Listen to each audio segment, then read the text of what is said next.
Isang dalagita na mahiyain noon ay content creator na ngayon.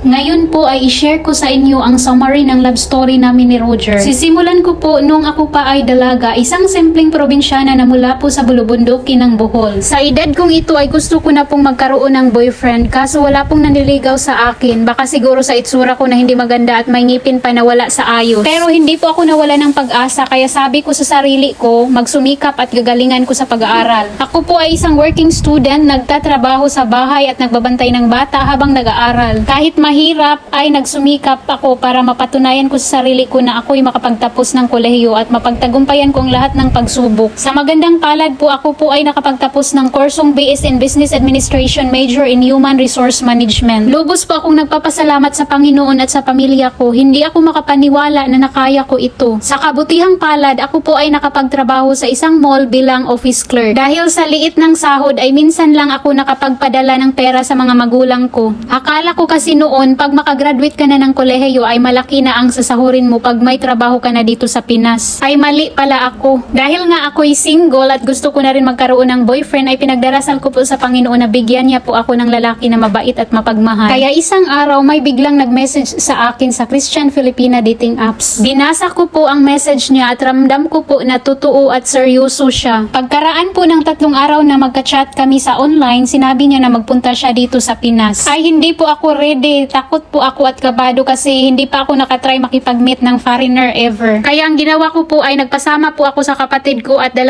pinsan dito sa airport. Unang date po namin ay sa Ayala at binilhan niya po ako ng Bible at saka devotional books. Sabi niya i-meet daw niya yung pamilya ko din sa Bohol. O diba first meeting pa lang namin ni Roger, masaya ako dahil gusto din niya makita ang pamilya ko sa probinsya. Dahil totoo at seryoso siya sa akin ay nag-decide na po siyang mag-propose sa akin at magpaalam sa aking mga magulang na pakasalan ako. At pumayag naman po sila lahat. Sana po ay maging inspiration po na kahit anong hirap sa buhay, kaya natin to.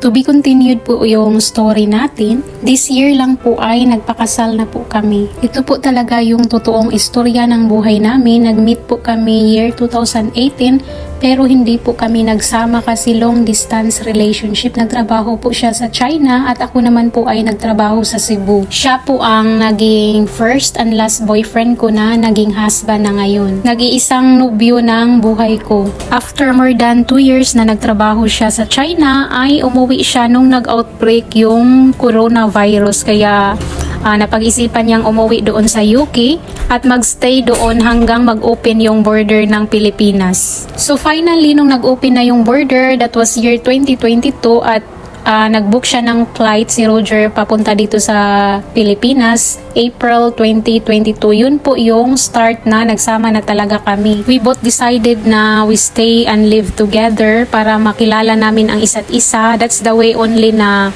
makilala mo talaga isang tao no pagkasama mo siya kasi parang lalabas talaga yung totoo mong ugali. And of course, siya po ay isang foreigner. Kailangan po nating makilala at malaman yung mga personal background niya bago tayo mag-decide na magpakasal talaga. Pero actually po, nung first meeting talaga namin, alam ko po na mabait talaga si Roger. Pero hindi man ako nagdiretso-diretso na mag-decide. Doon pa man ay sinabi na ni Roger na magpakasal na kami. Pero hindi po ako nag-say yes. Kasi gusto ko po na makilala ko po siya ng lubusan bago po kami magpakasal. After 5 years of long distance relationship or LDR and more than 1 year of living together, finally, we're married. Hanggang dito na lang po yung pa-love story natin. Bye! See you in my next vlog. God bless everyone!